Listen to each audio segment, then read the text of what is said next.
So I'm officially going in for induction. I'm going upstairs. They closed the entrance, so I had to go through the emergency, but nobody's here. It's super dark and it's Halloween night. Last day with this bump. It's so exciting. Keep you guys updated once I get to the room. But this is what the cafe looks like. Completely empty. But yeah, we'll see you once I get up there.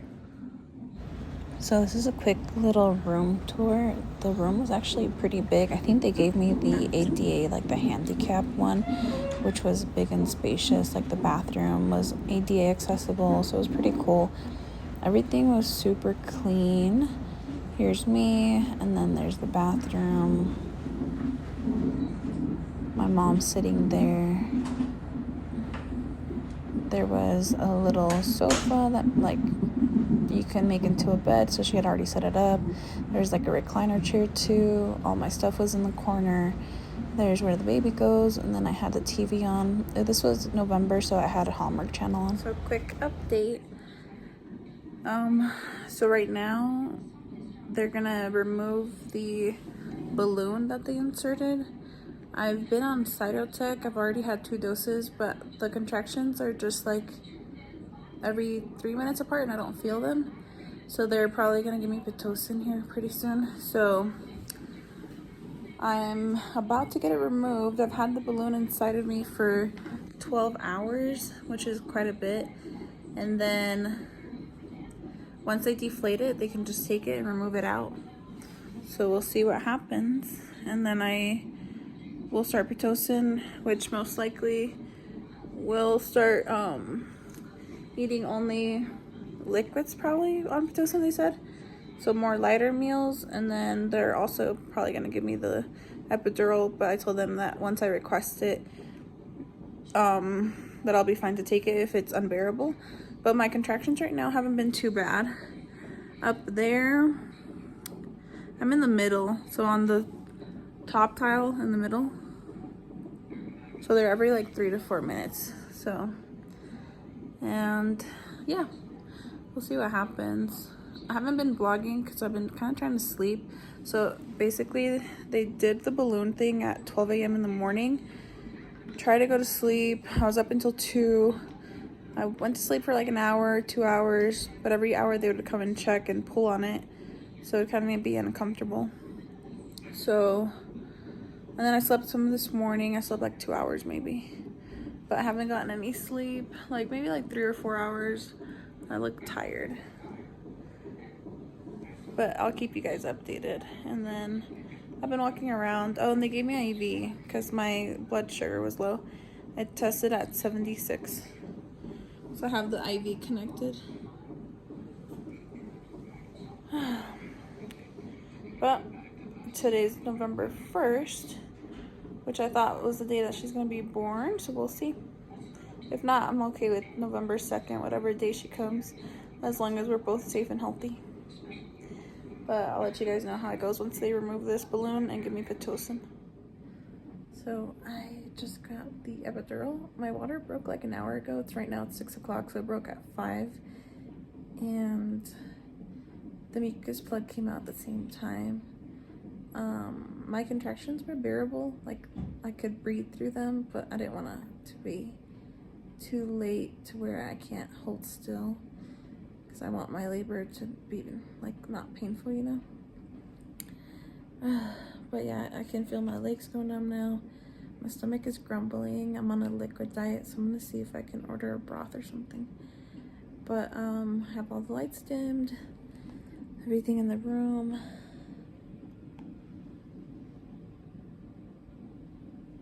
And then I have Hallmark Christmas movies playing, because you know when November 1st means Christmas time. So this was right after birth. Basically, I had a C-section, so I was just laying down, resting, and the baby was already here. They were giving her shots. I forgot which one they give her right away. And she did really good. She actually didn't cry, so my husband was saying that she's a trooper.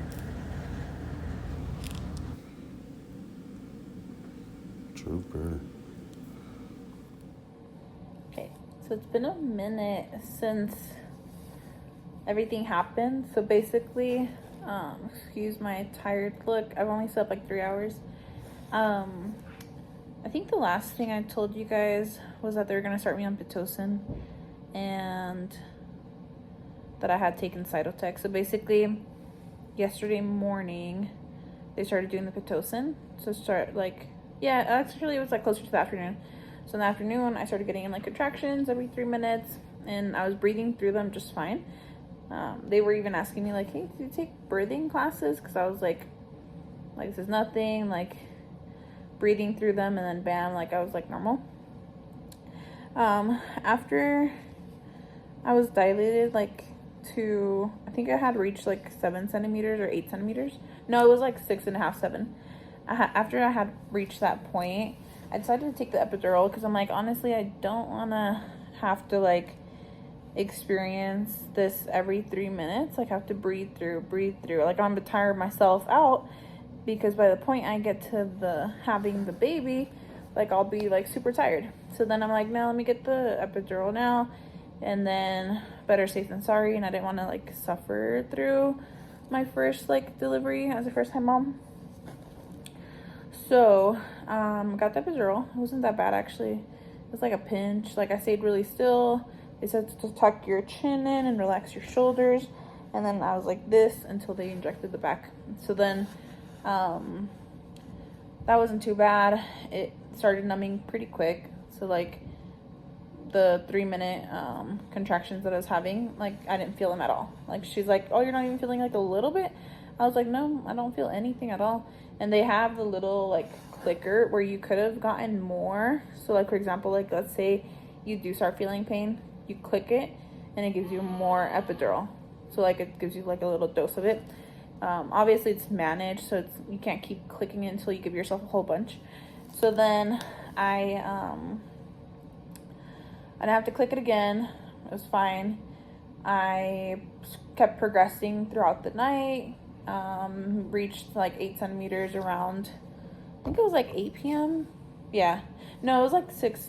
It was at 6. I was at 8 centimeters, and then it checked me again at 8 p.m. I was still at 8 centimeters. So it was like not progressing. Her head was still pretty high up. It was only like 50% effaced. And then they waited another 2 hours and nothing happened. So then they're like, hey, you know what? The dilation is going good. Like you're dilating, but the head is still pretty high up. So if we continue with the natural delivery, you're gonna have to be pushing for like 4 hours. So like you can continue like waiting it out. You can reach 10 centimeters, and then once you reach the 10 centimeters, you're gonna have to push her down, like actually like put her all the way down to like my cervix, like through the canal and stuff. So that was a lot, because I'm like 4 hours of pushing, like no, I'm gonna tire myself out. And she said like, and at that point, like let's say something happens, like her shoulders are too big, or I get too tired, or her head is too big, there's like no going back. So I would go straight to like an emergency C-section, which I didn't really want, because then that'd be like more like, stress. Like I already pushed so much and then have to go through the C-section. So after that, like they were talking to me about it. They're like, well, we're not really considering C-section. Like let's wait it out. Literally like 10 minutes after, they were like, oh, let me cover the baby. She was cold. 10 minutes after they came back in, but they came like all like serious. So then they sat down, and then they were like, hey, just want to let you know that the baby's heart has been dipping. And I'm like, oh, like how bad? Like lower than 100 or something? They're like, no, like only like 10. Like, so she's like normal, happy at 150, 154, 160. Then all of a sudden she drops to like 140, 130. At one point my husband saw it drop to like 120. So then he's like, okay, that's like really low. So she wasn't like her happy self. Like she's already kind of like stressed, like in the womb. So then they said, this is kind of alarming. We're going to keep an eye on it right now. Let's keep watching it, see if it keeps happening, which it did. Every time I had a contraction, boom, it would dip. So they didn't like that. they're like, yeah, this is not good. Like, honestly, like, we can do the C-section. If you would do a C-section now, your husband can be in there with you. And then we would put more of a epidural, but it would be like a stronger one that I can't even feel like cutting or anything. They would just like, I would be feeling like the pressure. So then, I agreed to it. I was like, honestly, I just want my baby to be safe and myself, you know, to be safe. Like, I don't want to risk it. Like, she's already stressing out and her heart rate is dipping. So then went through the C-section. Everything was happening like crazy. Like, this was like midnight. So then they were like, yeah, in 20 minutes we'll be ready for you. Started the C-section, had baby at 1:43 a.m., which is really cool because 1:43 is like stands for I love you. 1:43. So then after that, baby went back into the room with dad. I was still in the OR, like getting like the rest of the stuff stitched out, like everything else, like whatever, cleaning and stuff. And I got the worst shakes. Like, that epidural shot that they give you for C-sections, that was crazy. I got I couldn't even like control my mouth shaking, and then my hands were shaking. And then the thing is, like, during my pregnancy, both of my hands and arms, like the whole thing would go numb. So basically I would be like sleeping, and I'd be sleeping on one side for too long, the whole arm would be tingling. And I would wake up and kind of like raise my hand and be like, try to get the blood flow to go like up and down, but that wouldn't work. So I'm like, oh, this is horrible. So this is what was happening with the shakes too during the C-section. It was kind of scary, but because at one point my chest felt like it was like kind of like felt like, I don't know how to call it, like it was like tight, or not tight, like kind of like I couldn't like control my adrenaline. Like, it kept like not fluttering, I can't explain it. Like when you have that sensation where like you're doing something and it just hits you, you know? So I'm like, oh shoot, like I don't want it to get to the point where it's like something bad. They're like, no, just keep breathing through it, like that's normal. I'm like, okay. So good thing that didn't go that bad. But that was basically it. I had the baby. I'm still recovering. I'm banded right now. I'm gonna be here for 3 more days. So basically got induced Thursday night. Sorry, so the doctor had came in, or the nurse. So I got induced Thursday night, and then started Pitocin Friday, had the baby technically Saturday in the morning, which is today at 1:43 a.m. We'll stay here Saturday, we'll stay here Sunday, possibly go home Monday night. If not, I'll go home Tuesday morning. So yeah, we're just feeding the baby. Tonight will be the first night that, because she was born so late at night, or like early in the morning technically. She was almost born at 2 a.m. That night I didn't really sleep. So tonight will be kind of like a sleep night to see if I can like do the 2-hour intervals where I go to sleep but wake myself up to feed her.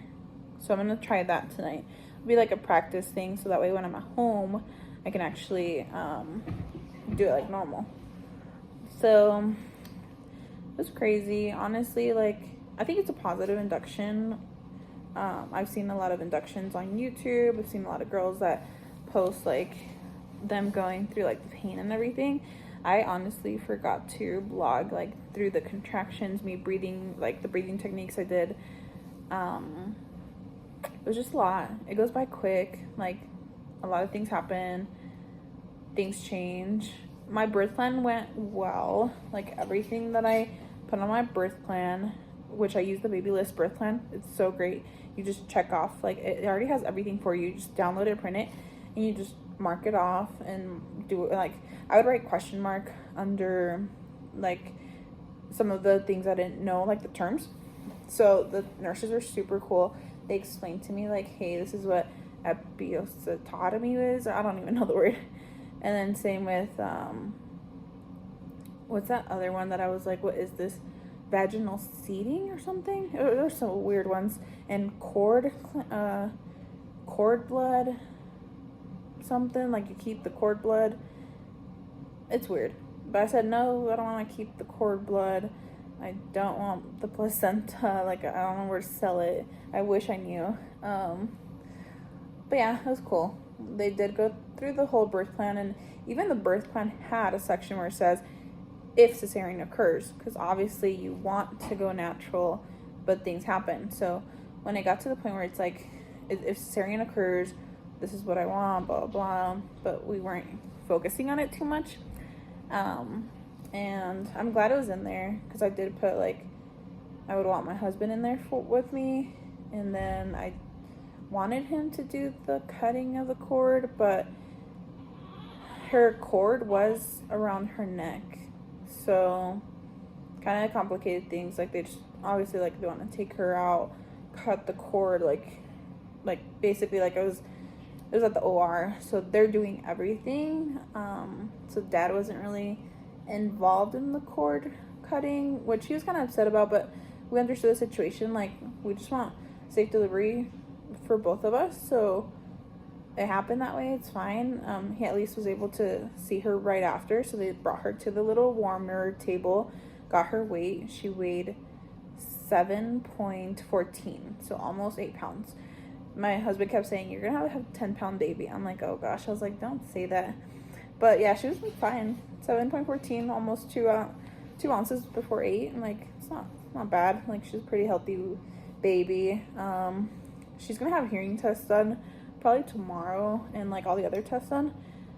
Today she did get one. I forgot what it's called. But she did get one of the testing done. They did like do a forehead thing. I'll have to ask them what it was. And she's been feeding a lot better. She's getting used to the little bottle.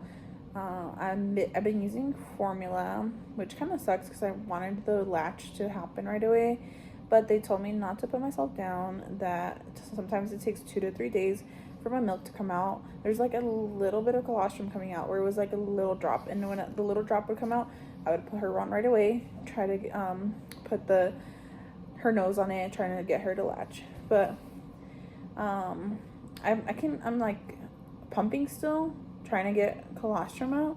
So hopefully, since today's just the first day, I'm not gonna be too harsh on myself. And it's my first maybe too, I'm gonna obviously keep trying to collect colostrum, and hopefully baby latches on. Now that she's like pretty comfortable with the bottle, I feel like she'll be more comfortable with my boob too. So we'll see how it goes. But yeah, I just wanted to update you guys. I'll update you on the whole thing if anything changes. Right now I'm waiting for my mom, so my husband and my mom have been taking turns.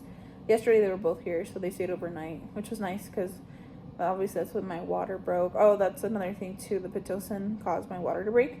I thought I had to go to the bathroom. I stood up and all this water like gushed out. I'm like, oh. And then my mucus plug came out too when I went to the bathroom, because I was like, let me get the rest of it out. So I went to the bathroom, and then boom, mucus plug came right out.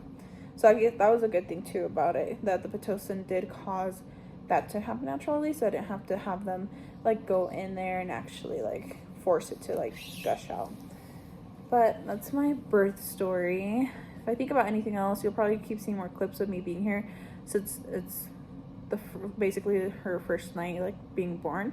So we'll be here tomorrow morning, tomorrow all day, Sunday, be here probably Monday too, and then we'll see how it goes.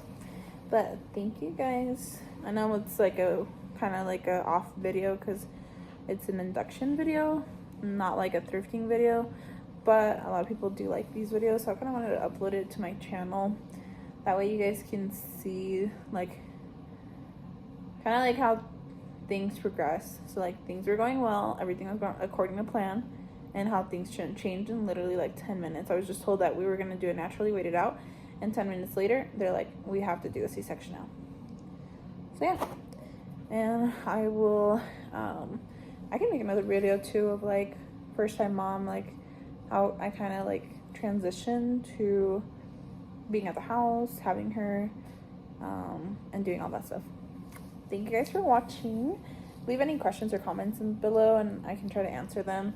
I can try to be also more like descriptive and detailed. If you guys want the actual like full, like if you have questions, I can do like the full detailed story, because this is just like a quick overview, like hey, this is what happened, and then boom. Like, there's so many details in between that it's like, it's just too long to go through. But yeah, have a good night, and thanks for watching. Don't forget to follow and subscribe. Bye, guys.